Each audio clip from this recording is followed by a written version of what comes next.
తెలంగాణ చేసినటువంటి ఇంత ప్రక్రియ ఒక మార్గదర్శకత్వంగా ఆదర్శంగా ఉండాలని ఈరోజు ఈ యొక్క కార్యక్రమం తీసుకుంటా ఉన్నాం. ఆనాడు జనాభా నిష్పత్తి ప్రకారంగా బీసీలు 56%, ఎస్సీలు 17.42%, ఎస్టీలు 10.43%, ఓసీలు 15.79% ఉన్నటువంటి సందర్భంలో దాదాపు 4% కులం లేదు అనేటువంటిది కూడా చూపెట్టినటువంటి సందర్భంలో మరి ఇవన్నీ కూడా 42 పారామీటర్ల ద్వారా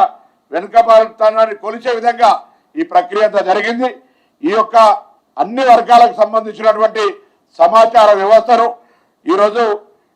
DES.Telangana.Government.in మరొకసారి DES D for Delhi, E for England, S for south .Telangana.gov.in ఇంకా కొద్దిసేపట్లో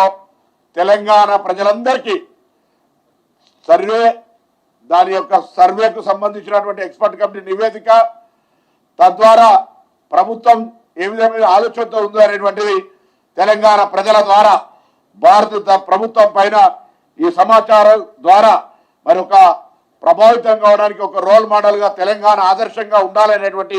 ఆలోచనతో ఈరోజు ప్రభుత్వం మరి సబ్ కమిటీ కానీ మా మంత్రిమండలి కానీ పార్టీ తరఫున అందరం కూడా సమిష్టి నిర్ణయం తీసుకొని ఈ యొక్క